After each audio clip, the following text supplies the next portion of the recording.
Boa tarde, sejam bem-vindos. Vamos só aguardar o Dr. Valdesté entrar para a gente poder iniciar. O áudio tá bom para vocês? Vocês estão me ouvindo bem?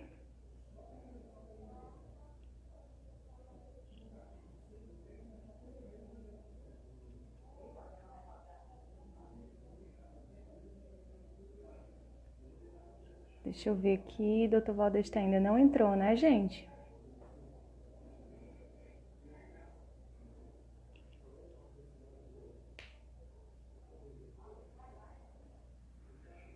Vamos aguardar uns minutinhos.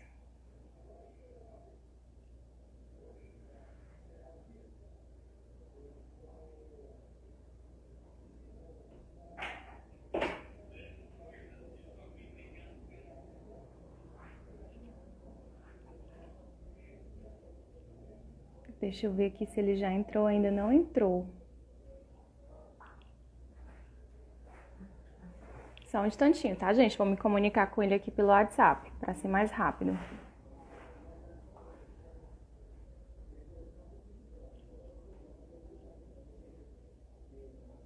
Isso mesmo, essa live agora é com o Dr. Valdesté, tá, Alana? Já tô falando aqui com ele, já já ele entra.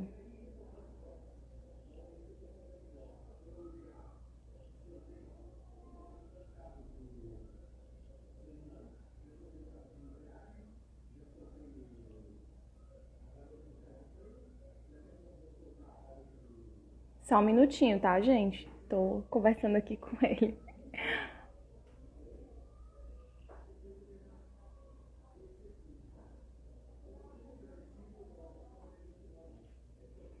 Deixa eu ver. Que ele tá tendo um pouquinho de dificuldade para poder entrar.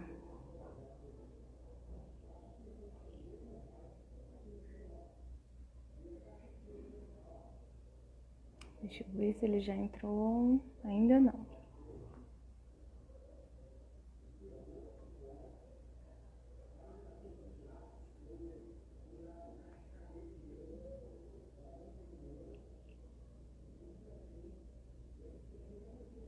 Vamos aguardar mais um pouquinho.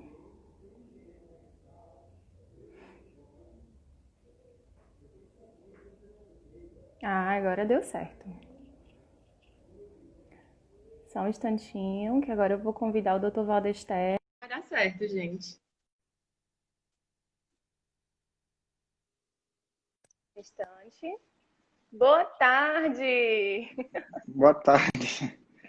Eu acho que é Deu- mais fácil, eu acho que é mais fácil operar uma criança do que operar essas coisas aqui, viu, Diana? Que é isso, doutor? Sempre com paciência dá tudo certo. Bom, 16h59, tá certo, né? É, estamos no horário, nos adiantamos, né? Um pouquinho. Tá bom. Vamos lá Ok. começar nosso bate-papo, doutor. Vamos sim. Como eu já havia informado ontem, hoje não é uma live técnica, tá? Hoje nós queremos conversar com o doutor Valdesté, mas sem estar no consultório. Nós queremos saber um pouquinho mais sobre o senhor. Eu queria que o senhor contasse para a gente um pouquinho da sua história e por que que o senhor escolheu a medicina. Ah, porque eu escolhi Eu acho que desde criança, muito jovem, Diana, eu ficava cuidando dos ferimentos lá dos irmãos. E eu me lembro de um fato interessante que eu fazia mertiolate.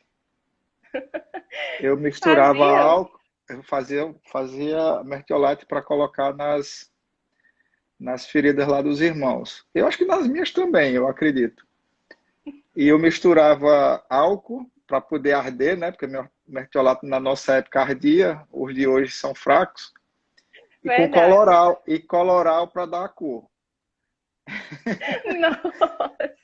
E eu não sei como é que eu não matei nenhum, porque devia estar cheio de como é que dá o nome? De germe, né? Mas o álcool matava, tudo bem. Mas então eu acho que Verdade. então eu ia lá para as consultas, ficava admirando os médicos. E eu acho que médico, eu já disse uma vez, médico já nasce médico, né? Eu acho que a faculdade vai vai podando algumas coisas, vai polindo, vai fazendo com que a gente se transforme num técnico, mas o médico já nasce sendo. É uma Verdade. profissão E que como, precisa ter vocação. e como foi assim que a cardiologia surgiu, assim, esse amor pela cardiologia? Eu também, eu já entrei na faculdade de medicina achando que eu ia ser cardiologista. E quando eu paguei a cadeira de anatomia, que via aquele coração assim, que eu pegava no coração, na aula de anatomia, eu disse, ah, não, eu vou querer consertar esse negócio aqui. Então foi por isso que eu Nossa, enveredei pela... Mas eu também tinha essa predileção já também pela área de cardiologia. Mas aí eu transitei na faculdade com outras, na cirurgia geral, na clínica. Eu fui monitor de fisiologia, de farmacologia, fiz monitoria, fui expulso da monitoria de cardiologia. E essa é outra história interessante, porque eu e Ricardo César, que é meu amigo, que é hemodinamicista, que fizemos a residência junto, inclusive em São Paulo, nós entramos na faculdade de medicina juntos e também gostávamos de cardiologia. E quando surgiu a vaga, eram duas vagas de cardiologia, nós fomos, da monitoria, nós fomos ser monitores de cardiologia. E a Sandra e a Laída eram as nossas professoras. E eram 6 meses, eu acho, só de monitoria. Nós ficamos uns 3 anos. Teve até uma nossa, rebelião. 2, 3 anos, eu não me lembro ao certo. Sei que a gente ficou muito tempo. Existia até uma rebelião lá dos outros colegas. Quando é que esses caras vão sair daqui para dar oportunidade para a gente fazer também a monitoria? E essas duas pessoas, a Sandra e a Laíde, elas foram nossas professoras, continuam nossas amigas, não são cardiologistas desde sempre. E eu vivo, da última vez que eu encontrei com elas, eu disse a maior frustração da Sandra e da Laíde é que eram duas clínicas, daquelas bem, como é que se diz, conservadoras, para indicar um cateterismo, era um Deus nos acuda. Aí saiu o Ricardo, foi ser hemodinamicista, né? Cateterismo, intervenção, aquela coisa toda. E eu fui fazer cirurgia, quer dizer, completamente diferente do que eu acho que elas sonhavam para a gente, mas eu tenho verdade. uma formação muito de clínica, né, na área da monitoria e depois acompanhando os colegas em Maceió e foi assim que começou a cardiologia, depois a cirurgia, daí eu entrei num serviço de cirurgia lá em Maceió enquanto estudante. Depois fui para outro serviço, primeiro serviço do Kleber, um cirurgião que teve formação na equipe do Dr. Adib, depois o Vanderlei na Santa Casa, que fiquei lá outro tempão. E aí depois fui para São Paulo fazer a residência de cirurgia lá com o Dr. Adib. E lá eu fiquei 5 anos. E, e quais foram os maiores desafios, doutor, que o senhor encontrou aí na sua profissão? Na minha formação ou no exercício da minha profissão? Vamos Na começar pela formação, né? formação, né?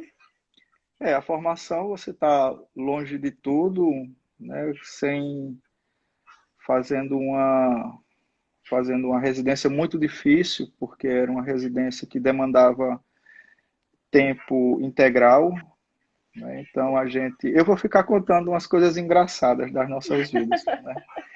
Pode E, ficar à e aí, vontade. e a gente, então era uma residência que pagava quase nada para a gente subsistir, mas exigia o tempo integral, de segunda a sexta, e sábado e domingo de sobreaviso, de plantões dentro da residência. E era proibido que a gente desse plantão fora da residência para não desviar o foco da. Mas não tinha jeito, a gente, para sobreviver, tinha que dar um plantão no final de semana, revezar com os colegas, para não deixar descoberto o hospital, mas era tudo escondido lá do chefe, porque não podia, né? E uma vez eu fui a Maceió de férias, que eram raras, e o meu colega de turma, de residência, o Moisés, disse, Moisés, tu cobre lá meu plantão no Hospital São Camilo, lá em São Paulo, que eu vou para minhas férias aí, pronto. E assim eu fiz. Aí o doutor Luiz Carlos acha de marcar uma festa na casa dele. Nesse dia, liga o Moisés desesperado para mim. Disse, Disté, ele me chamava de Disté. Me chama de Disté. Disté, pelo amor de Deus, o homem marcou uma reunião, marcou uma festa de final do ano na casa dele. Como é que eu vou fazer? Eu digo, lascou, estamos lascados, Moisés, estamos lascados. Você diga a verdade, diga para ele que não vai poder abandonar o plantão, que eu estou em Maceió de férias e que você está me cobrindo. Não precisa dizer que você dá plantão também, né? Que o problema está comigo, mas conta a verdade. Pronto, foi o resto das férias mais horrível que eu tive na minha vida, porque eu digo, eu vou bater em São Paulo e o homem vai me botar para correr. Oh, E aí, quando eu cheguei todo destreinado lá na residência, no dia que voltei, né, me escondendo do doutor Luiz Carlos, para ele não...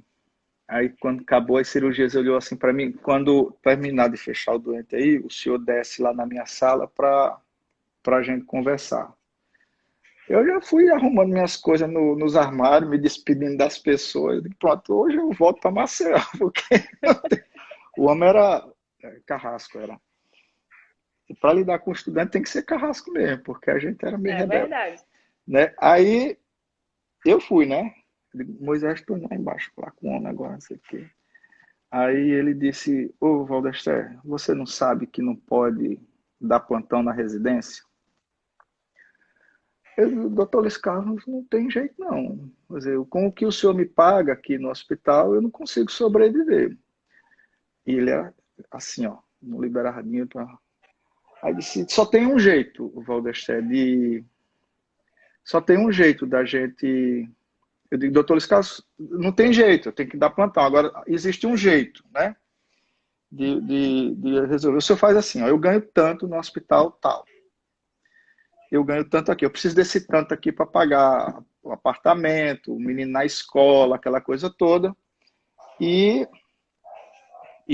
aí o senhor faz assim, o senhor passa a pagar aqui no hospital aquilo que ele não sabe A essa história diferença, toda. né? Se ele ouvir essa história aqui, o senhor paga a diferença que eu ganho lá no hospital e eu juro ao senhor que eu não saio daqui.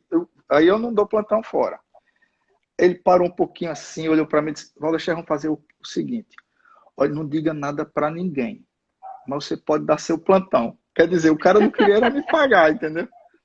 E aí, pronto, aí acordamos que eu podia dar esse bendito desse plantão, era um plantão de 24 horas no domingo, e aí quando cheguei lá em cima, e todo mundo já fazia seus plantões, né? Ninguém conseguia, era uma bolsa muito pequena que a gente tinha. E aí ele, quando chegou lá em cima, estava todo mundo no vestiário, sentado, os residentes de cirurgia, tudinho sentado, esperando eu chegar do negócio lá de baixo, né? Aí quando eu abri a porta, e aí, Valdester? Ele disse que a gente tudinho pode dar plantão agora. Olha aí, liberou para todo mundo. Não, eu que liberei, né? Eu disse que a gente Ah, já dava plantão, agora todo mundo calado, não diz nada que ninguém. Pronto, aí ele entendia que a gente precisava, e que o nosso compromisso era de não faltar absolutamente nada na residência, então a gente vivia em função realmente da residência, e aí dava plantão num canto horrível lá quando eu cheguei, numa emergência, mas já nessa época eu dava plantão numa UTI de pós-operatório de cirurgia cardíaca, que era tipo um ex-residente lá em São Camilo, então eu ficava cuidando dos pós-operatórios e, nos dias de domingo. e como foi que o senhor chegou aqui em Fortaleza? Eu cheguei aqui em final de 92. Meu colega de residência, o Haroldo, então fez a residência eu, Haroldo, Moisés, o Alberto, Moisés que está em Marília, Moisés que está em Belém do Pará, todos cirurgiões cardíacos, e o Haroldo é daqui, cirurgião cardíaco daqui. E a gente tinha um sonho, né, durante a residência, de trabalhar juntos e montar um serviço aqui, e de fazer um hospital do coração aqui. O ex-sogro do Haroldo, doutor Paraíba, foi o ex-dono do Hospital Valdemar de Alcântara. Então, aquele Hospital Valdemar de Alcântara foi construído pelo doutor Jaci Paraíba, Eu conheci aquele hospital inteiro, nós levamos as plantas daquele hospital para o doutor Luiz Carlos ajudar a gente a fazer daquilo um hospital do coração. Isso há muitos anos atrás, né? Eu ainda estava na residência, o Aru estava aqui já. E a ideia era fazer daquilo um hospital do coração, nos morros de São Paulo, com a ajuda lá do doutor Luiz Carlos. E foi assim que eu vim parar aqui, com a convite do Haroldo, e aí e deu tudo errado. Todos os nossos planos e sonhos deram errados, porque quando eu cheguei aqui, eu fiquei trabalhando com o Dr. Regis um ano, enquanto a gente montava esse tal desse sonho. Até hoje eu quero montar um hospital, para você ter ideia que a coisa não é de tão... então, a luta é grande. Então, e aí, quando eu cheguei aqui, aí eu fui trabalhar com o Dr. Regis. Regis Jucá, um cirurgião renomado da cidade, um bom cirurgião. E aí o doutor Adib falou com ele para que eu trabalhasse com ele enquanto montava o tal do hospital. E aí eu fiquei. E aí deu tudo errado, eu não sei ao certo, não me lembro mais ao certo porque o doutor Paraíba não investiu, não sei. Sei que não deu certo isso, eu fiquei com o doutor Regis, aí eu fui convidado a trabalhar na faculdade, porque o doutor Regis tinha muitos compromissos fora, e o Fernando Mesquita, que era assistente do doutor Regis também, que era médico lá da universidade, me chamou para trabalhar com ele. Então eu comecei a trabalhar na faculdade de graça, eu trabalhei muito de graça nesses hospitais, com muito prazer, por sinal. Aí eu fui trabalhar na universidade com o Fernando Mesquita, ajudar o Fernando Mesquita, e ali eu comecei a operar mais, né? E depois me arranjaram um contrato lá com a MEAC, que é a fundação que cuidava da maternidade escola, e assim eu comecei. Depois de um tempo, o Cândido Pinheiro, né, a gente precisa agradecer o Cândido Pinheiro, sabe? Que é o dono do Apivida, pelo início da cirurgia cardíaca pediátrica na cidade. O doutor Regis já fazia cirurgia cardíaca pediátrica, o doutor Valdemiro também já fazia, mas o doutor Cândido queria dar um plus, queria dar um ar diferente. Quer dizer, até aquele momento nós operávamos crianças grandes. E essas crianças grandes, acima de 15 quilos, alguma coisa assim, faziam muita cirurgia paliativa, né? Inclusive nas CIVs, né? E aí o doutor Cândido Pinheiro me chamou para montar esse serviço de cirurgia cardíaca pediátrica lá no Apivida. Nós fomos para lá, começamos a operar as crianças graves vinham de Messejana para operar por lá. Aí ficou operando eu e Valdemiro, essas crianças. Final de 93 nós começamos a operar. E ficamos lá por muito tempo.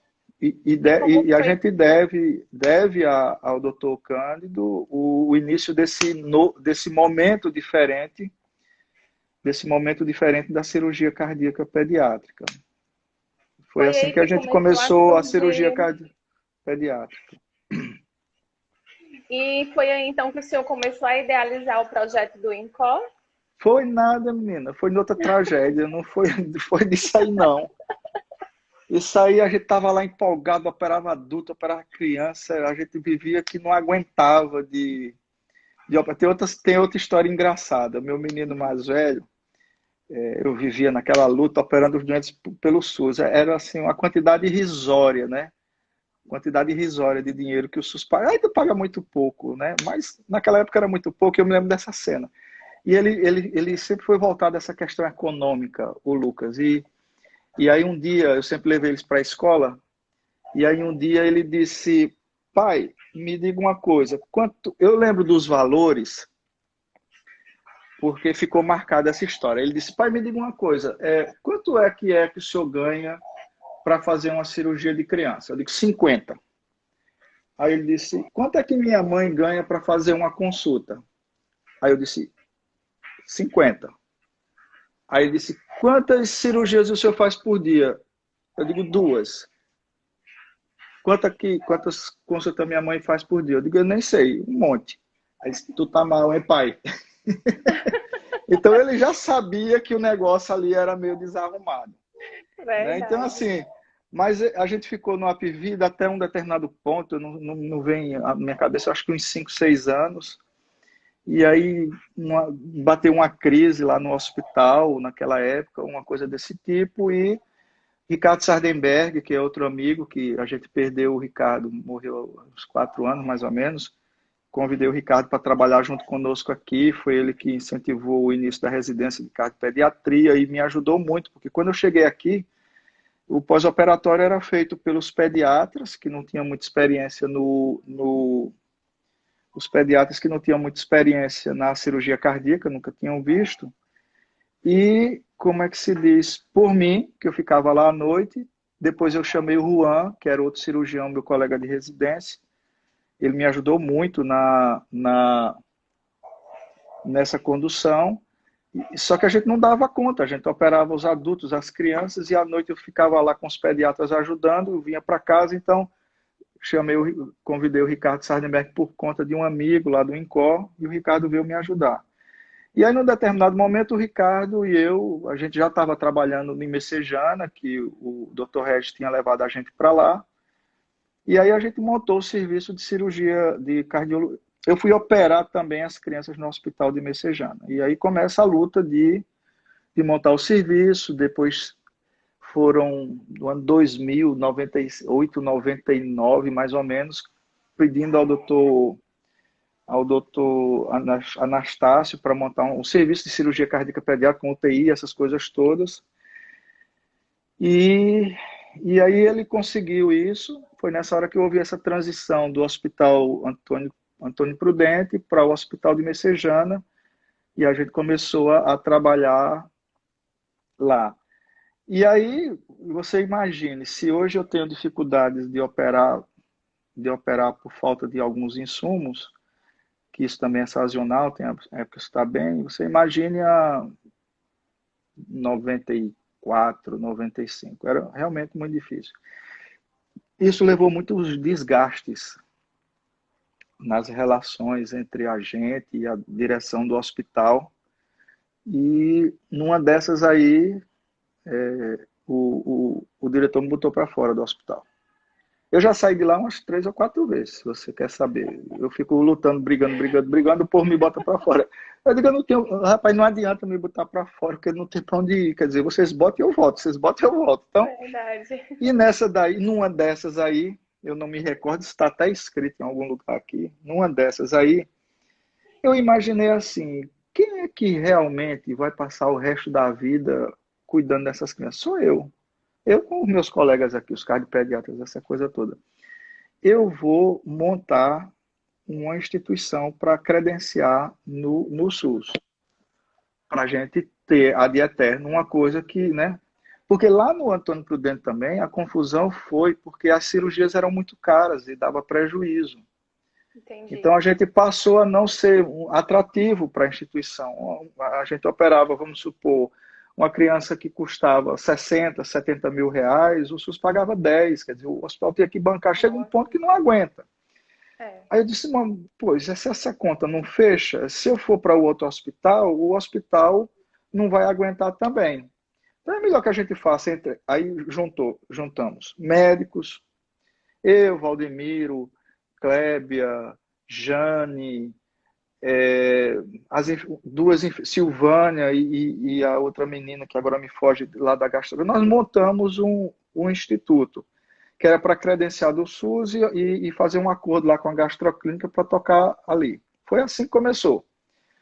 E eu sem fazer nada também, aí eu fui ser presidente da Sociedade Norte e Nordeste de Cirurgia Cardíaca, e nesse meio eu querendo... Essa história é legal. Aí eu fui querer credenciar o hospital, o INCOR Criança, né? Que era uma coisa feita no papel, com um contrato com a gastroclínica, um hospital que era feito no papel por meio de uma parceria, que esse era absolutamente legal, porque tinha um monte de exemplo Brasil afora. Então não era inédito, mas para que era? Aí eu fui falar com o doutor Anastácio.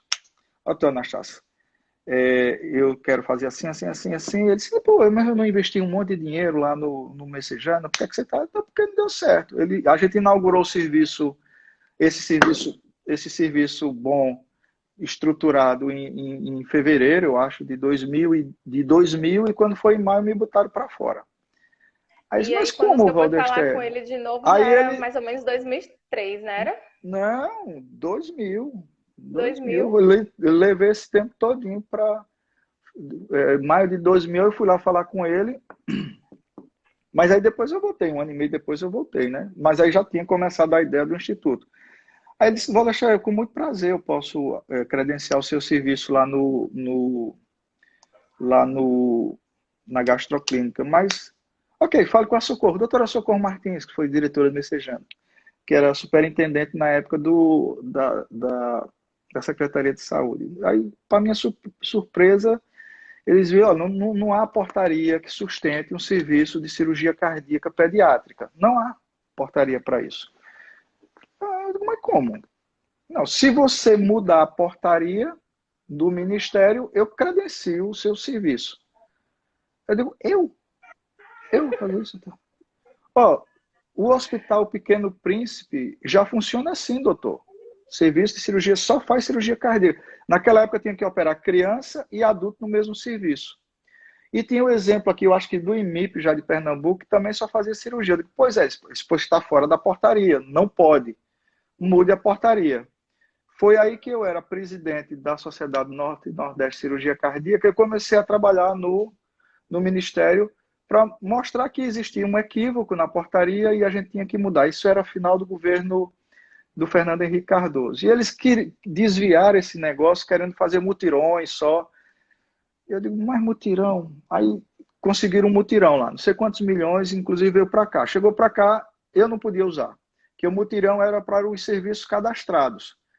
Lá volta o dinheiro todo do Ministério, porque não dava para fazer. E aí eu lutando para fazer isso.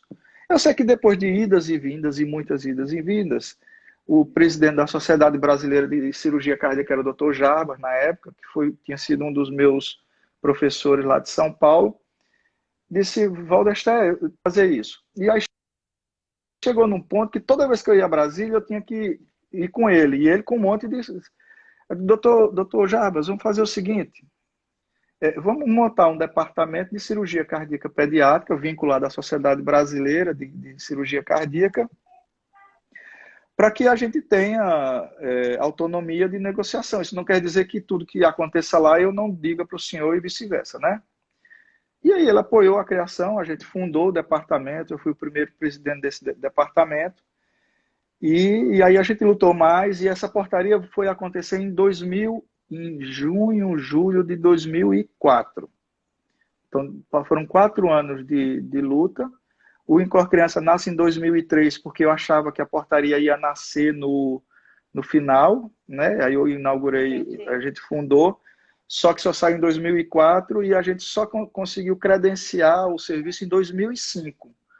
Porque quando chegou a portaria, eu cheguei lá com a portaria debaixo do braço e disse, tá aqui, doutor, todo feliz da vida, né? E eu já sabia, eu já tinha deixado a questão do financiamento lá, mas eu não ia me preocupar com isso. Aí eu disse, doutor Anastácio, está aqui, a portaria que o senhor pediu está aqui e vão credenciar. Ele disse, sim, e cadê o dinheiro? Não, não. O senhor me pediu uma portaria, está aqui, agora o senhor agora quer dinheiro também? Né? Mas tem que arranjar dinheiro. Aí eu fui lá buscar o dinheiro e não foi difícil, porque já estava contemplado na portaria que os serviços novos teriam dinheiro. Nisso a gente mandou lá para a CIB, para a Secretaria Estadual de Saúde, para aprovar. E aí entrou nesse meio o SEIB, querendo também. E aí o secretário de Saúde, na época, que já era outro, disse, não, esse dinheiro aqui a gente vai credenciar o SEIB, o Incor Criança você que vai lá buscar outro. Eita. Eu digo, não, secretário. Era o doutor fulano de tal. Não, secretário, não está certo, não. O senhor vai lá. Não, você que fez a portaria, que você é amigo do...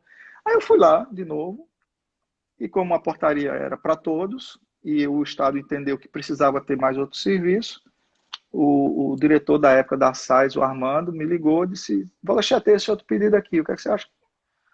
Não sou eu que decido quem vai, quem não vai, isso é a Secretaria de Saúde.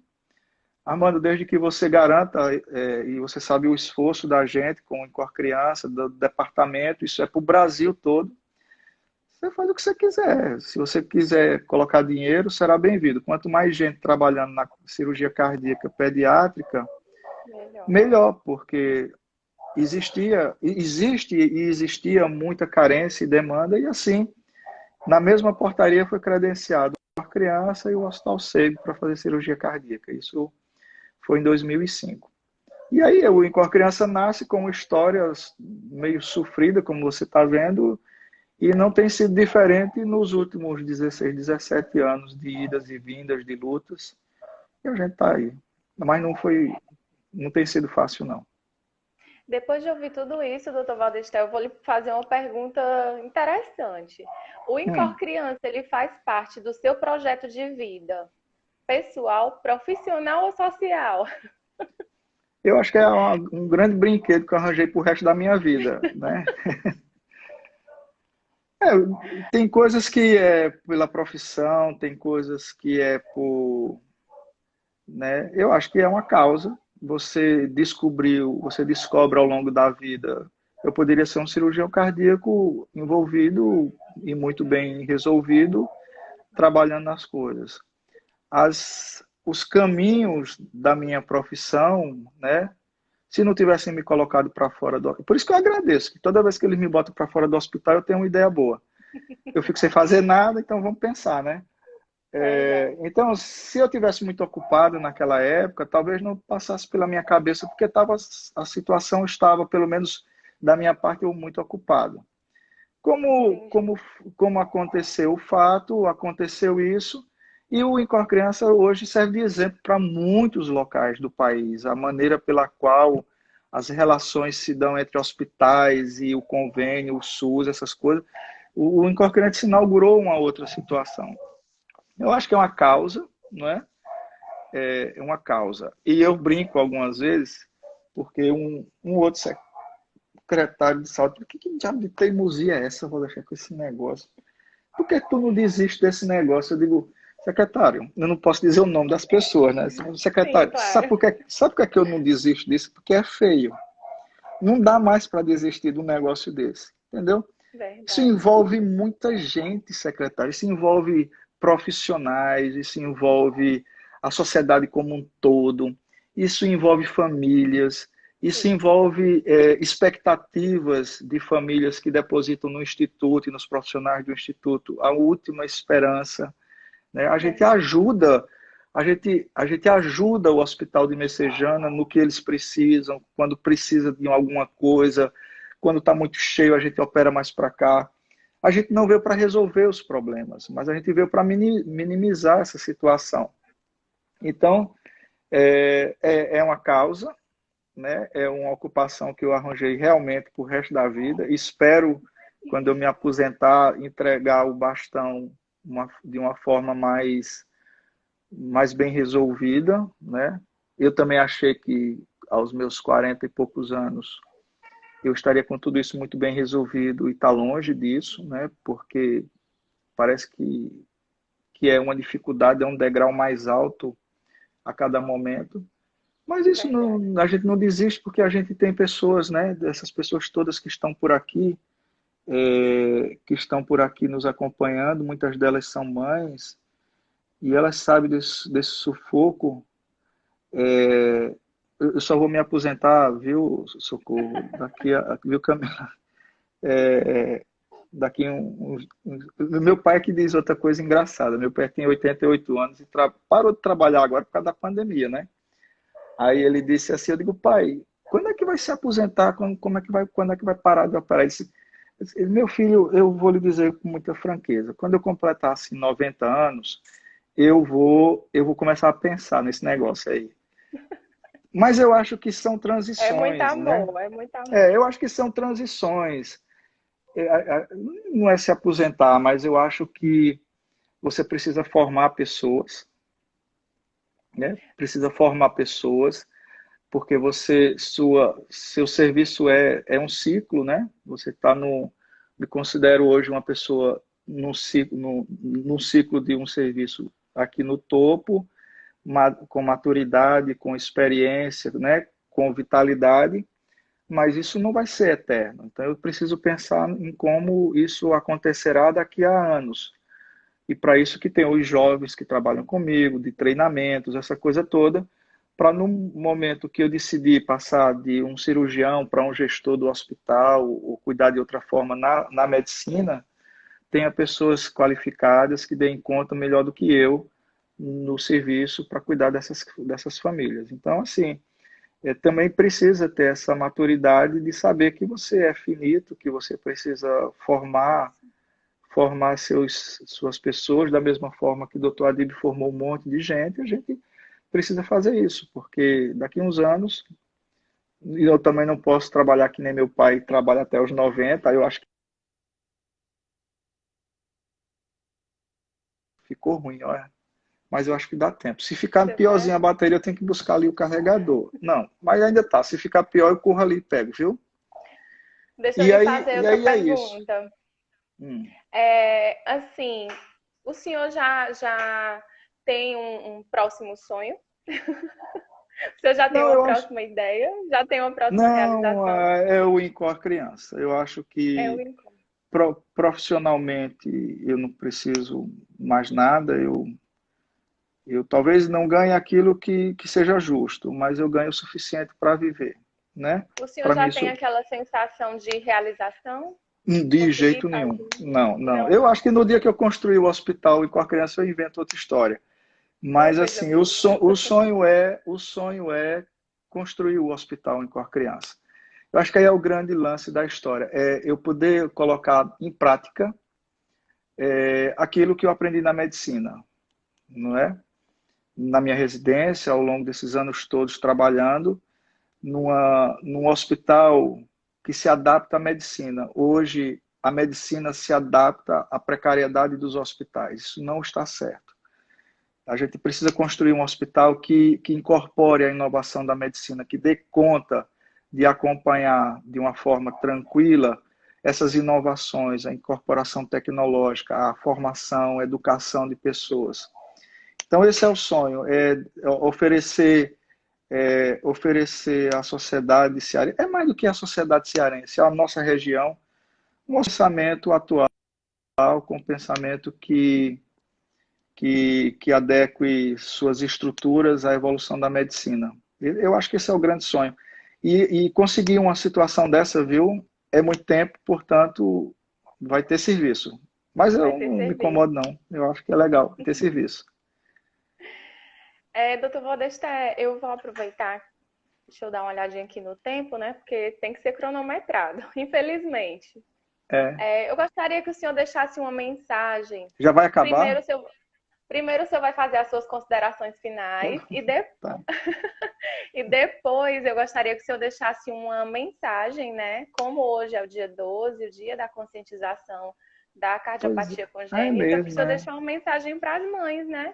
O Incor Criança, inclusive, por uma ideia de uma ONG, Pequenos Corações, de São Paulo, que fez isso. Na sequência, a gente fez isso, o deputado Lula Moraes e o do vereador Guilherme Sampaio. A gente deve a essas duas pessoas essa conscientização a nível de prefeitura e do Estado. Fizemos abaixo-assinado, as mães participaram efetivamente nessas coisas e a gente fez essa. A conscientização é mais para a gente estar consciente mesmo do que é a cardiopatia. Nós tratamos de uma minoria, é 1% de quem nasce. Então nós estamos tratando de minorias e minorias só são ouvidas se estiverem organizadas. É assim que se faz política pública, é assim que se consegue as coisas. Foi assim que eu lutei e consegui lá as portarias e essas coisas todas. É da base para cima, porque de cima para baixo vem quem tem poder econômico e outro tipo de poder. Nós não temos poderes, então é a organização.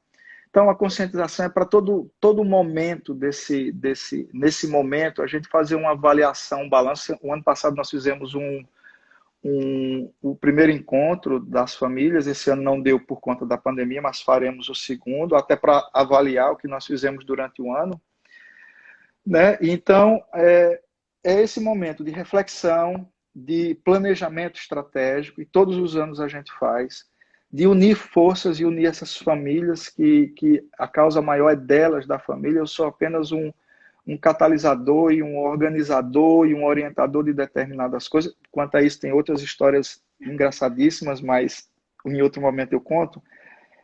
Então, é para isso que serve, para juntar, para organizar e para a gente continuar lutando, né? Então, o que eu deixo disso é que a gente se mantenha unido, que a gente não saia do foco, que a gente tem hoje um terreno que a gente precisa construir, que é muito dinheiro, mas muito dinheiro se consegue com um pouquinho de dinheiro, pouquinho em pouquinho dá muito, e a gente consegue fazer as coisas.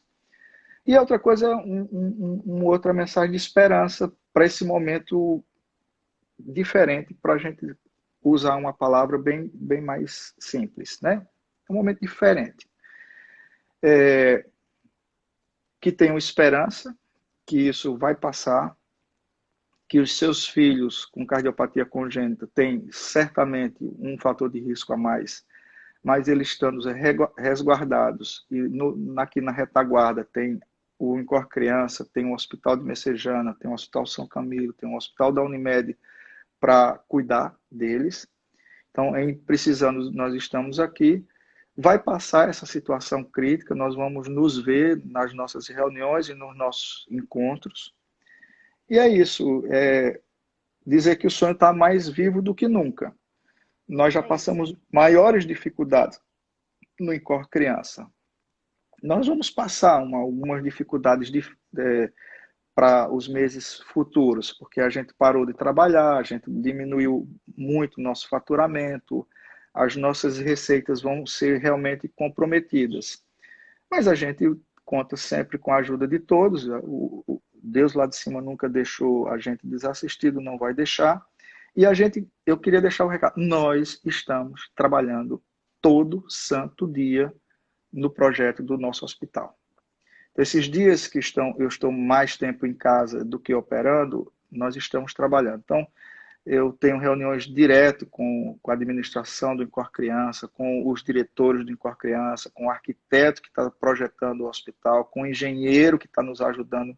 Então, nós não temos um dia que a gente não discuta e fale no projeto. O projeto está muito bonito. Esse projeto já foi apresentado à diretoria, já foi apresentado à comissão técnica da construção do hospital para ter aprovação. E no momento oportuno que a gente tiver mais sossego, né, nós vamos marcar com mais gente para ir mostrando e mostrando. Mas nós estamos trabalhando isso todo o tempo, né? E aí, com o projeto pronto, nós vamos já estamos indo à busca do financiamento. Também não é fácil por conta dessa situação, né, de retração econômica, mas existe aí pelo menos umas 3 possibilidades. O arquiteto foi muito feliz na hora que resolveu projetos de forma ou inteiro ou por partes, para que a gente possa começar. O terreno já está todo murado, o terreno já está todo limpo, o estudo de solo já foi feito para a gente saber quanto a gente pode descer em subsolo, e o projeto já está pronto. Então, assim, a gente não tem parado um instante. Eu gostaria muito de, nos próximos... Eu disse para o Valdemiro, quando assumiu a presidência, o Valdemiro é o nosso presidente do Incor Criança, que a meta dele era entregar o final dos 4 anos com a chave do hospital pronto. O hospital, não é a chave do hospital, é o hospital pronto com a chave. E ele olhou assim meio... Eu disse, vai fazer, tá? Mas assim, todo dia é um dia novo e a gente vai continuar. E a gente vai precisar da ajuda de todo mundo. Passando esse sufoco atual, a gente vai reunir todo mundo e vai começar a trabalhar nesse sentido. Então, a meta, o foco é a gente construir o nosso hospital nos próximos 2, 3 anos. Tá? Doutor Valdestar, eu acredito que o sentimento de todos, né? Começando pelas mães, depois nós que somos funcionários, os seus amigos, colegas de trabalho, né? O sentimento é de gratidão por tudo que o senhor fez e por tudo que o senhor faz e por tudo que o senhor ainda vai fazer pelo Incor e por todos nós, né? Então, assim, eu quis que essa live de hoje fosse um bate-papo mesmo para que todos entendam quem é o Dr. Valdestar, por onde tudo começou, a essência realmente dessa live era entender, né, de onde é que O o senhor porquê da vem. confusão, né? Exatamente. E assim, eu acredito que esse sentimento, né, e essa admiração pelo senhor só aumentou, de todos, tá Tá bom? certo. Tá, obrigado. Infelizmente eu vou ter que encerrar, mas, né, claro, com o apelo futuramente nós vamos fazer a campanha voltada para o Hospital do Incor Criança, Eu acho né? que poderia ser feito num outro momento com mais, né, nós já discutimos isso, tipo um Sim, simpósio virtual para que dê, nesse momento aqui, uma interação entre mais pessoas. Diana está vendo isso para poder. E aí a gente vai construindo. E assim que a gente puder reunir pessoas, uma quantidade maior, a gente repetirá o nosso primeiro encontro, fazendo, claro, o segundo encontro. E aí ali a gente vai mostrar o projeto e as estratégias que a gente... E ouvir, né? Porque tem muita gente, sim, ouvir cada pessoa. Quero dizer também que o projeto, reuniões que fizeram as mães com as demandas específicas das mães que fizeram o ano passado, todas aquelas demandas que elas fizeram já estão contempladas no projeto atual, tá? Então, assim, eu usei daquela trabalho das mães, das necessidades das crianças e das mães, das famílias, e isso foi o primeiro documento que eu apresentei lá para o arquiteto. Mas é bom que se perfeito, passe sempre em vista, sempre surgirão novas ideias, tá? Eu perfeito. quero desejar que todos fiquem muito bem, que fiquem com muita saúde e que se precisar da gente, estamos lá no Incor Criança, tá bom? Doutor Valdesté, muito obrigada, viu? Que Deus lhe abençoe cada vez mais e que Amém. Deus continue lhe iluminando com mais projetos, né? Porque o Não, senhor só precisa realmente de um só, o hospital. Tá bom, esse aí. Tá bom, o tá hospital. ótimo. Tá bom? Pois Tchau. muito Beijo em obrigada, todos. Tá tchau. nada, tchau.